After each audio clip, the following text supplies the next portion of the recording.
Olá, pessoal, como é que estamos?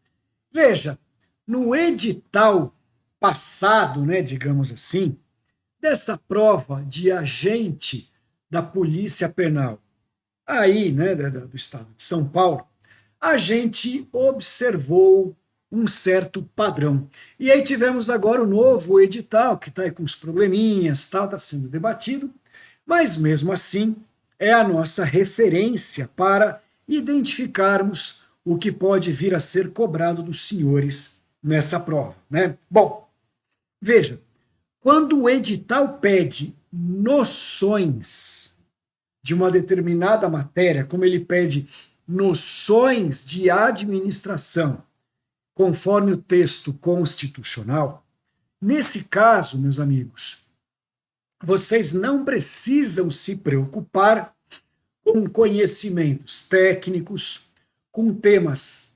aprofundados, muito pelo contrário.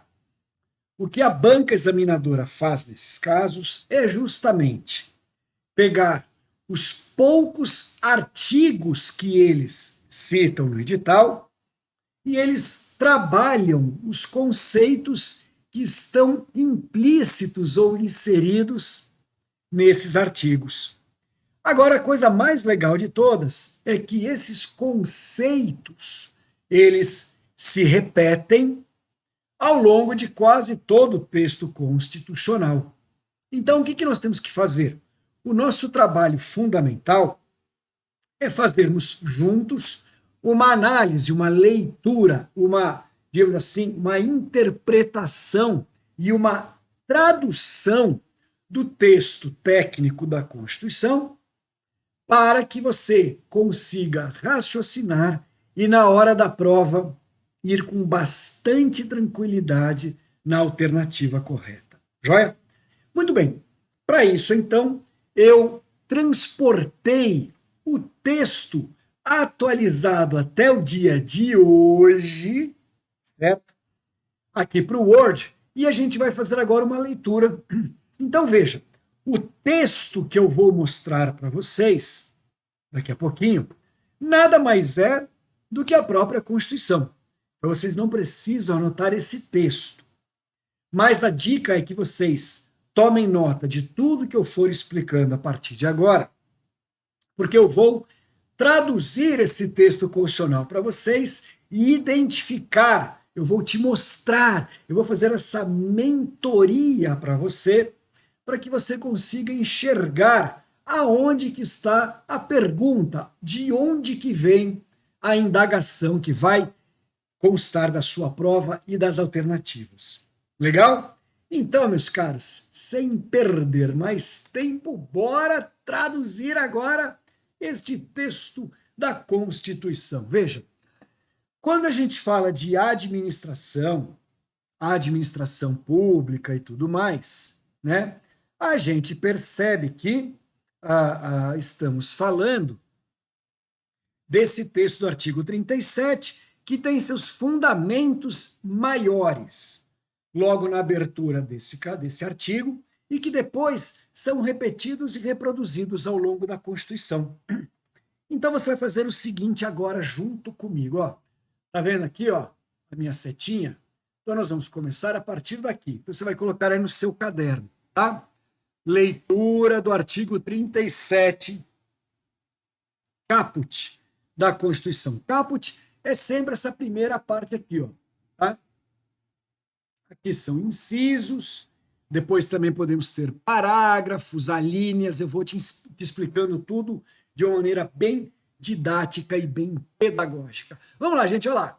Então, o artigo 37 vai falar da administração pública, e ela começa aqui, ó. A administração pública, direta e indireta. Bora, então, anotar o que é isso? Coloque aí no seu caderno. Administração pública direta, é o conjunto de órgãos, órgãos internos que compõem os três poderes, das pessoas políticas, ok? Pessoas políticas, para quem ainda não sabia, tome nota aí. União, estados, Distrito Federal e municípios. Estas são as pessoas políticas. Então, a administração direta é o conjunto de órgãos que irão compor os três poderes das pessoas políticas.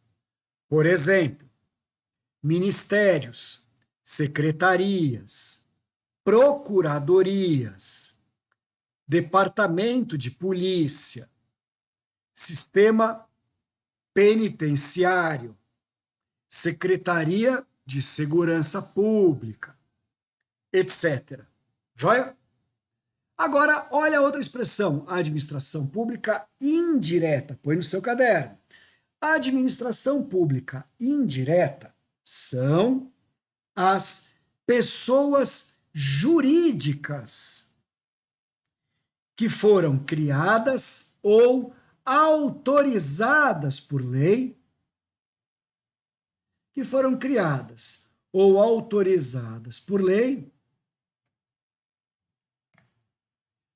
e que irão compor a estrutura geral do Estado. E são autarquias, tal como o INSS, o INCRA, né? Fundações públicas, tal como o PROCON, a FUNAI, vírgula, empresas públicas, tal como a Caixa Econômica Federal, e sociedades de economia mista, tal como a Petrobras e o Banco do Brasil. Joia? Então tá aí, ó, a administração pública, direta e indireta, você já sabe, de qualquer dos três poderes da União, dos estados, do Distrito Federal e dos municípios. Então, essa patota aqui são chamadas pessoas políticas, né? Aqui, ó, União, estados, Distrito Federal e municípios, nós chamamos de pessoas políticas. Obedecerão aos princípios da legalidade, impessoalidade, moralidade, publicidade e eficiência. Então, são os 5 princípios, meus amigos, que vocês precisam saber decor. A gente usa uma palavrinha que é LIMPE. L-I-M de Maria, P de pato e de elefante, que é legalidade, impessoalidade, moralidade, publicidade e eficiência. Joia? E aí, meus amigos, o que nós tivemos aí foi a lista dos chamados 5 princípios expressos. Percebam que estes 5 princípios expressos que nós acabamos de listar e que formam a palavra limpe, esses 5 princípios expressos, eles são aplicados a todos os órgãos dos 3 poderes, tá? Então, a estrutura administrativa do poder judiciário, que são os tribunais, as varas, né? A estrutura administrativa do legislativo é o Congresso Nacional, a Câmara dos Deputados, a Assembleia Legislativa. Então, todos esses, quando estiverem exercendo funções administrativas, elas irão obedecer estes 5 princípios. Joia? Dando sequência, olha lá, os cargos, empregos e funções públicas. Vamos ver qual a diferença deles? Então anotem junto comigo agora, artigo 37, inciso 1º. Vamos lá? Coloque assim, cargo é uma unidade de competências administrativas criado exclusivamente por lei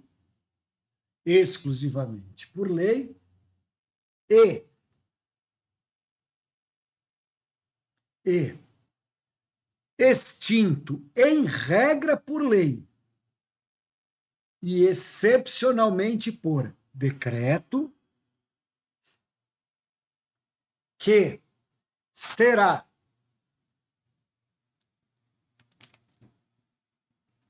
regido por um estatuto e titularizado por um funcionário público. Então, isso é cargo, tá? Isso é cargo público. Linha de baixo, coloca aí, emprego público. O que é emprego público, gente? Coloca assim, emprego público, dois pontos. É a relação trabalhista regida por contrato de trabalho e pela CLT daqueles que prestam concurso público para trabalharem em entidades do Estado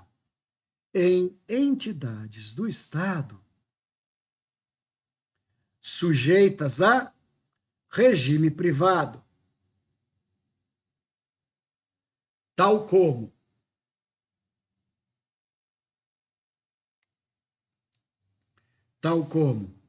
empresas públicas e sociedades de economia mista. Legal? Agora, olha a última palavrinha aí, função pública. O que é função pública? Vamos ver? Então, função pública, dois pontos.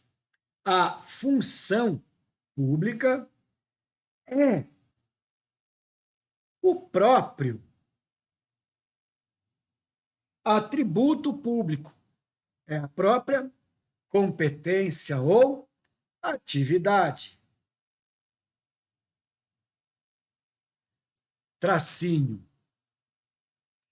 Existe exercício de função sem cargo nem emprego, como acontece com os mesários nas eleições e os jurados no júri. Mas não existe, sublinha isso, hein? Não existe cargo ou emprego sem função pública. Legal? Então, inciso primeiro, já desvendamos seus mistérios, já sabemos o que são cargos, empregos e funções.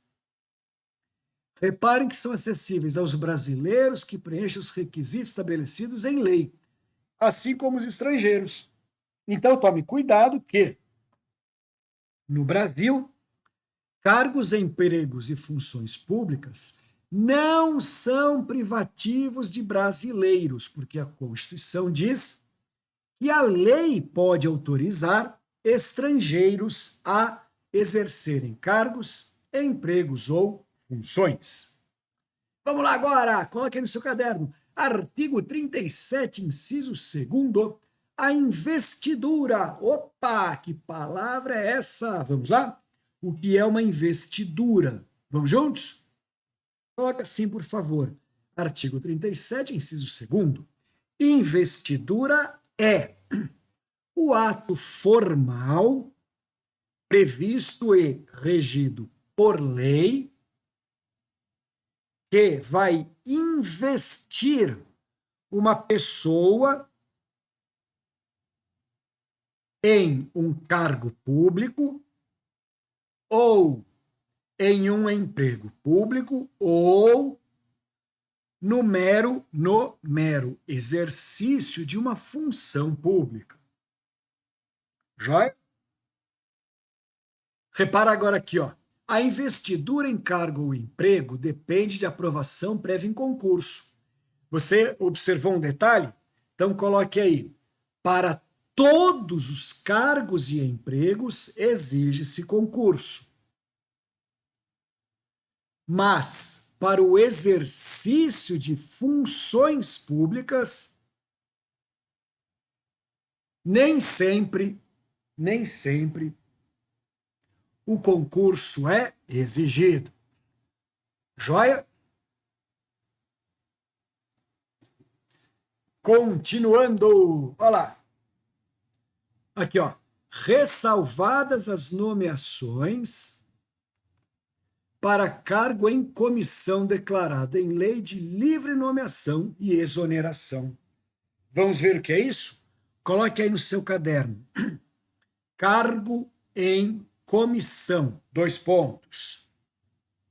São determinados cargos específicos de chefia, vírgula, de assessoramento ou em confiança que poderão ser preenchidos, independente de prévio concurso. Independente de prévio concurso. Beleza? Então, inciso segundo, matamos tudo, olha lá. Livre nomeação e livre exoneração quer dizer que não precisa nem de processo para demitir ou exonerar o sujeito e nem motivação. Então, quem é comissionado, chamados cargos em comissão, o superior hierárquico apenas fala, você, fora. Basta isso, legal? Vamos lá, inciso terceiro. O prazo de validade do concurso público será de até 2 anos, prorrogável uma única vez por igual período. Então, agora você vai anotar aí, artigo 37, inciso terceiro. Após o encerramento final do concurso e publicação da lista definitiva de aprovados, esse concurso terá sua validade por 2 anos, podendo ser prorrogado por mais 2 anos,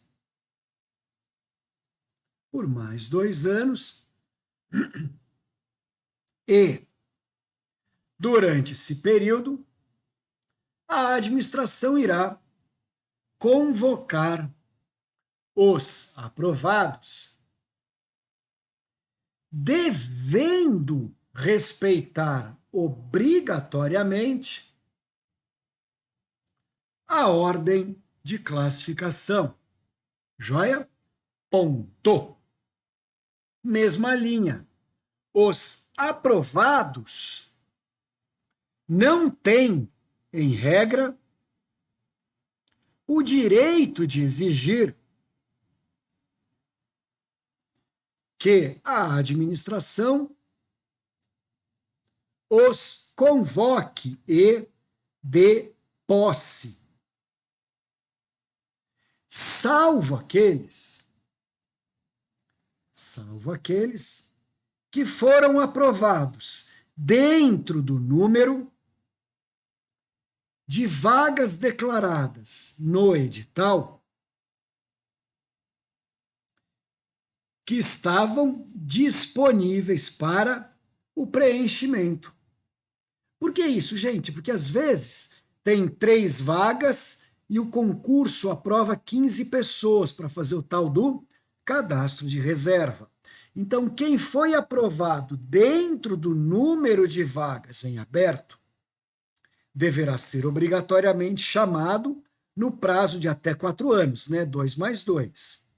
Se não for chamado, tem o direito de exigir judicialmente a sua nomeação. Agora, quem foi aprovado fora desse número de vagas, no chamado cadastro de reservas, aí não tem o que fazer, tá? Esse daí não pode exigir a sua efetiva contratação, a sua efetiva nomeação, tá bom? Continuando então. Olha lá, continuando então, hein? A investidura em cargo... não, estava no inciso terceiro. O prazo de validade, 2 mais 2. Joia. Inciso quarto. Durante o prazo improrrogável previsto no edital de convocação, aquele aprovado em concurso público de provas ou provas e títulos será convocado com prioridade sobre novos concursados para assumir o cargo. Entendeu o que está escrito aqui? Está escrito o seguinte: se ainda tiver gente no cadastro de reservas, a administração pública até pode fazer um novo concurso. Só que é obrigatório dar prioridade para quem foi aprovado no concurso anterior e que já estava aguardando. Então, se foi feito o concurso de polícia penal, aprovaram 50 pessoas, só chamaram 15. A administração do Estado pode abrir novo concurso? Pode abrir novo concurso. Só que na hora que for chamar o pessoal, obrigatoriamente vai ter que dar prioridade para quem já tinha sido aprovado no concurso anterior. Legal? Belezura. Continuando aqui, gente. O próximo, olha lá, inciso. Aqui, ó, inciso 5º. As funções de confiança exercidas exclusivamente por servidores ocupantes de cargo efetivo e os cargos em comissão. Vamos entender isso? Olha lá, quando a gente tiver função de confiança, como é, por exemplo, chefia e assessoramento, aí o camarada que for nomeado precisa ser agente público, tá? Precisa ser. Agora, os demais cargos em mera comissão, o camarada não precisa ser. E não existe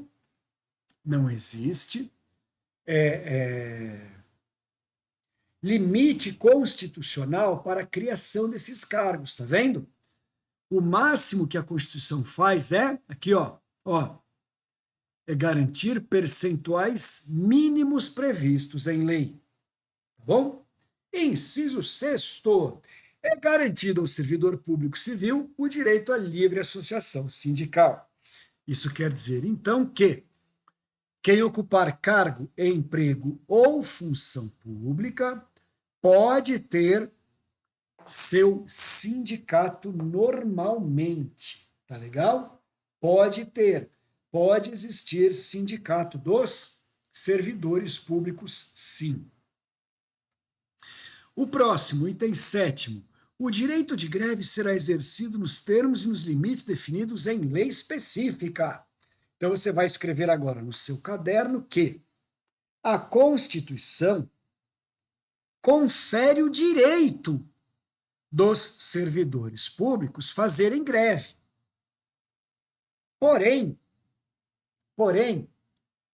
essa greve deve estar regulamentada em lei. Joia? Em lei. E aí o que você vai escrever para completar agora é o seguinte, que enquanto não for editada a lei da greve do servidor público, é possível ao servidor fazer greve conforme decisão do STF, que promoveu a regulamentação dessa greve, enquanto não vier a edição da lei. Joia? Então, enquanto não tiver lei prevendo, aí quem for servidor público pode exercer a greve, porém nos moldes da decisão que o Supremo Tribunal Federal editou. Aqui, ó, inciso 8º. A lei reservará percentual dos cargos e empregos públicos para as pessoas portadoras de deficiência e definirá os critérios de sua admissão. Então, você está vendo que a Constituição prevê esta regrinha. Joia? Maravilha. O próximo inciso, senhores, inciso 9, a lei estabelecerá os casos de contratação por tempo determinado para atender a necessidade temporária de excepcional interesse. Então, anota aí, estes daí serão os chamados agentes temporários. Joia?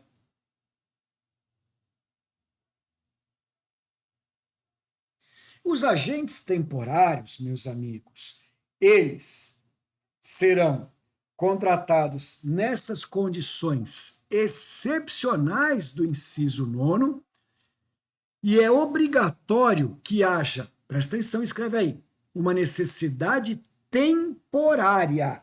Necessidade temporária. Então, por exemplo, médicos e enfermeiros, né, da época da Covid, da pandemia, é um exemplo, ok?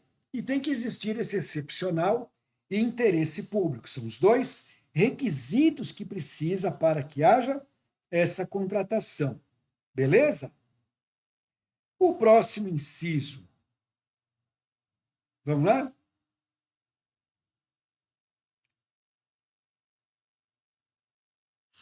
Que é o inciso 10º, que foi alterado aí, ó, por emenda, né? Olha lá. A remuneração dos servidores públicos é o subsídio. Bora anotar isso juntos, meus amigos?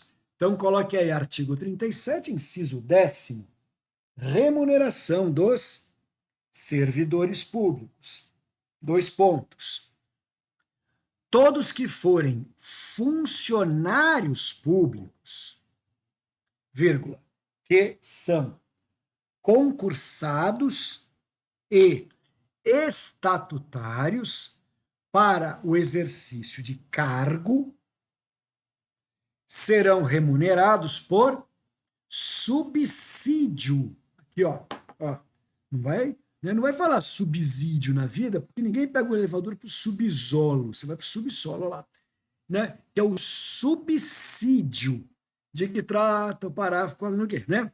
E o que é o subsídio? Coloca aí, subsídio é o pagamento em valor único, sem discriminar as verbas que compõem esse pagamento. Então, meus amigos, quando falarmos de subsídio, estamos falando do pagamento em valor único. Legal? Valor único. Que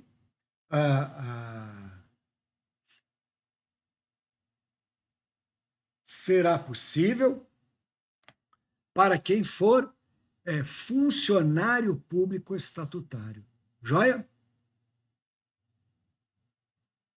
Observada a revisão geral. Agora, quem for empregado público, escreve isso aí.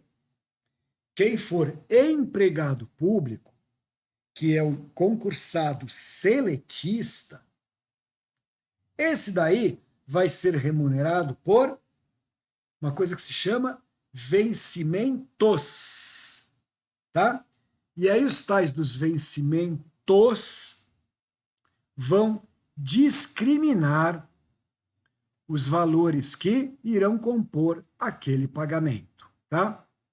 Então, quando for vencimentos, aí nós vamos ter a discriminação dos valores. Tudo bem? Maravilha! Vamos lá! O inciso 11º, também alterado por emenda. Olha lá.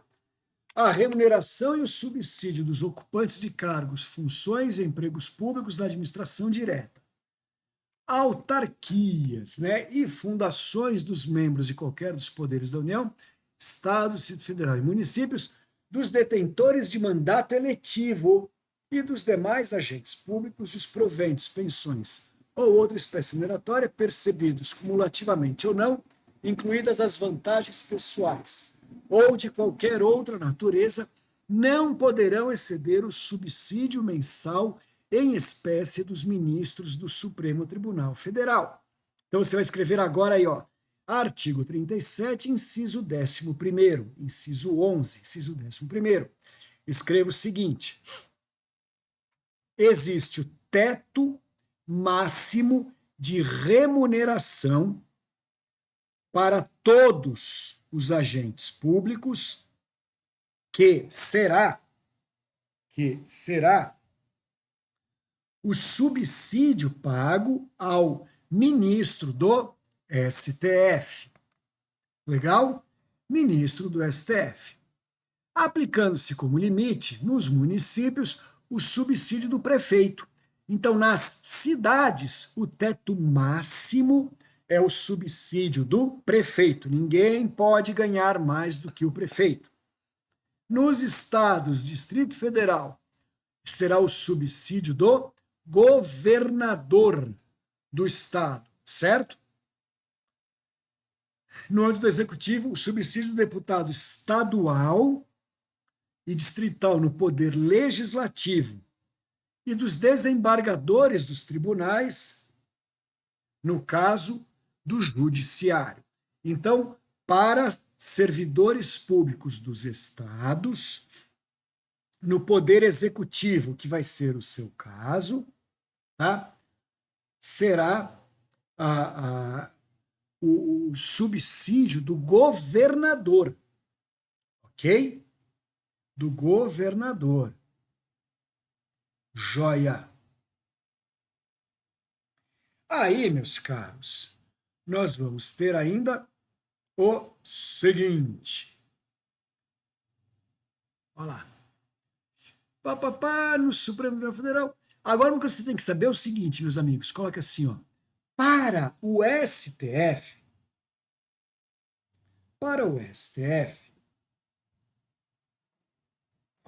o teto se refere a quem exerça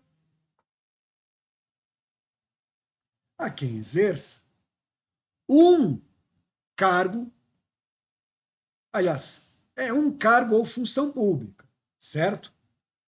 Porém, aqueles que puderem acumular cargos públicos, conforme autorizado pela Constituição,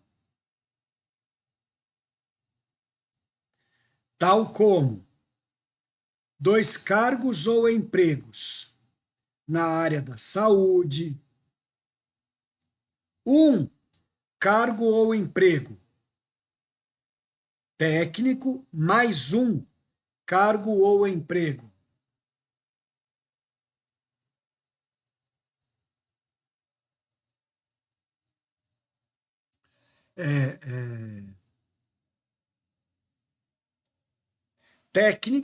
técnico e outro de professor, né?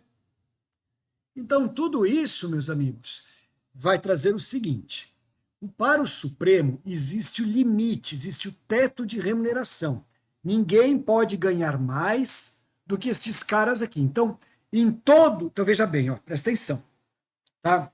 Ninguém no Brasil pode ganhar em um único cargo ou emprego mais do que o ministro do STF. Esse é o teto máximo do país. Em um estado, para quem for trabalhar no poder executivo, como é o caso dos policiais, né? Aí ninguém pode ganhar mais do que o governador, e o governador não pode ganhar mais do que o ministro do STF. E no município, ninguém pode ganhar mais do que o prefeito, e o prefeito não pode ganhar mais do que o ministro do STF. A cadeia é essa. Só que o STF falou o seguinte: se existir a possibilidade de acumular cargos ou empregos, certo? Aí, então, se a Constituição autoriza acumular cargos ou empregos, significa que o camarada poderá receber como resultado final até mais, né, do que os limites dos tetos. Então, o que não se permite é receber pelo exercício de um cargo ou um emprego. Tudo bem? Dando sequência. Aqui, ó, agora, inciso 12º. Os vencimentos dos cargos do Poder Legislativo e do Poder Judiciário não poderão ser superiores aos pagos pelo Poder Executivo. Então, né, Mais uma regrinha simples. Então, quer dizer que os cargos, né, do Legislativo e do Judiciário não podem pagar mais do que os cargos respectivos superiores pagos pelo Executivo, até uma regrinha bem padrão. Olha lá, seguindo agora aqui, ó. Inciso 12º. É vedada a vinculação ou equiparação de quaisquer espécies remuneratórias para o efeito de remuneração de pessoal do serviço público. Então, aqui, meus amigos, o que nós estamos falando é da proibição expressa de equiparações para que as pessoas venham a pedir depois a chamada o chamado aumento da sua remuneração. Então vamos imaginar que o policial penal tenha um valor de remuneração superior ao policial militar estadual. O policial militar estadual pode demonstrar que as funções são equivalentes, a carga de trabalho é equivalente e que por conta disso deve existir uma equiparação e aí o policial militar ser remunerado igual ao policial penal? Não, não é permitido. A Constituição não deixa qualquer forma de equiparação. Então você está sabendo que é proibido. Joia. Dando sequência, olha lá, inciso 14. Os acréscimos pecuniários percebidos por servidor público não serão computados nem acumulados para fins de concessão de acréscimos ulteriores, ou seja, qualquer acréscimo que não seja incorporado, ele não deverá mais ser considerado para que os demais benefícios possam ser calculados. Joia? Aqui, ó, próximo. Inciso 15, né? Ou 15º.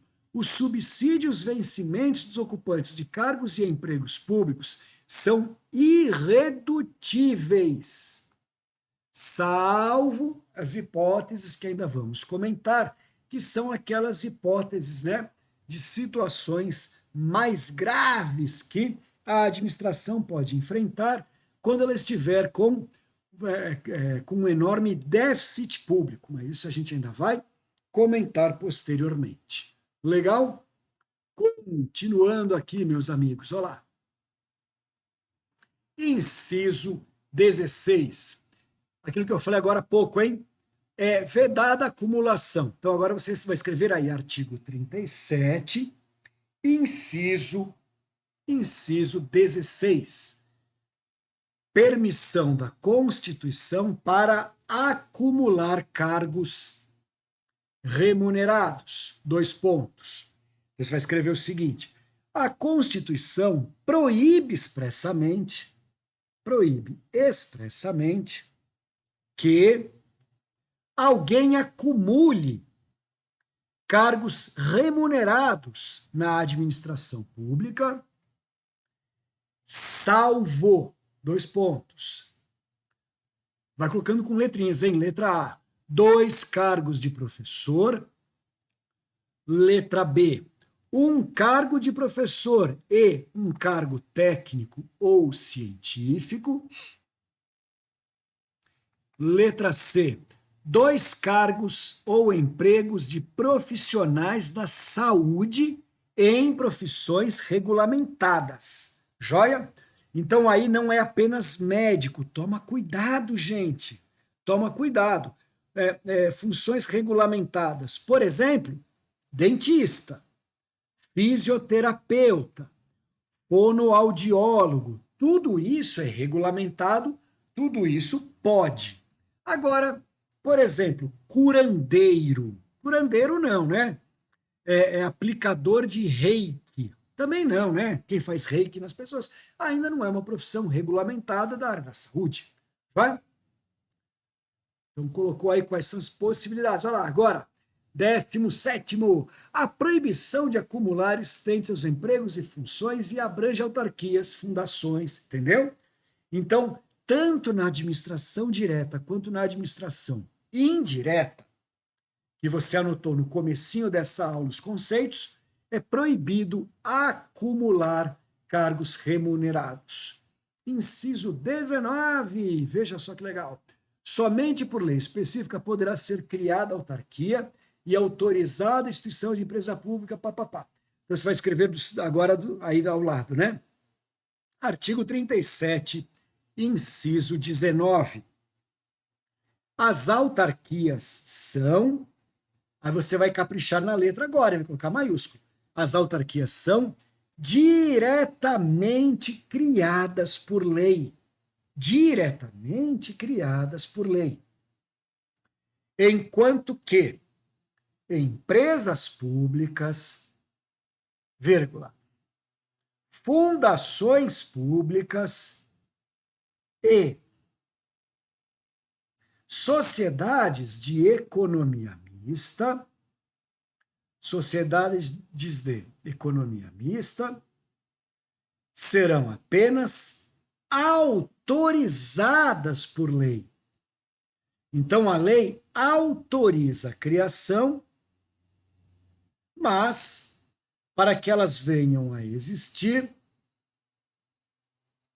é necessário que haja um estatuto criando, um contrato social criando, algum outro documento. Tá bom? Então, o certo é, a autarquia é diretamente criada pela lei, não precisa de mais nada. Já fundações públicas, empresas públicas e sociedades de economia mista serão apenas autorizadas por lei. Belezura? Maravilha. Dando sequência, inciso 20. Depende da autorização legislativa, em cada caso, a criação de subsidiárias das entidades mencionadas. Então, para criar uma subsidiária de uma empresa pública, para criar uma subsidiária da Petrobras, uma subsidiária da Caixa Econômica, né? De um PROCON, alguma coisa assim, também é obrigatória a prévia e expressa lei que autorize. Joia?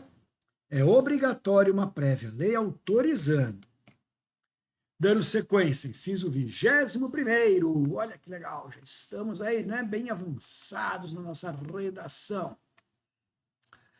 Ressalvados os casos especificados na legislação, as obras, serviços, compras e alienações deverão ser precedidos de licitação. Então, anotem no seu caderno que todo mundo que integra a estrutura do Estado, tanto na administração direta quanto na administração indireta,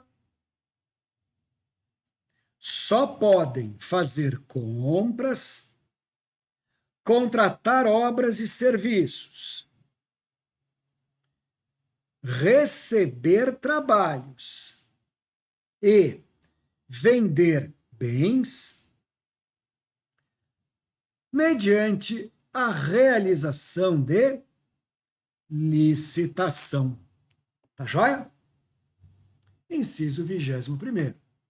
Inciso 22º. Aqui, ó.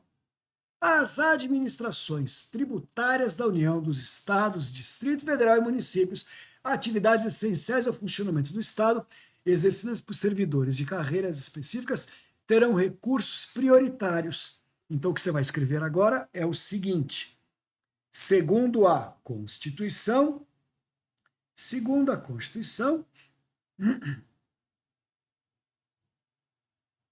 servidores públicos que trabalham na administração tributária terão tratamento preferencial na definição e garantia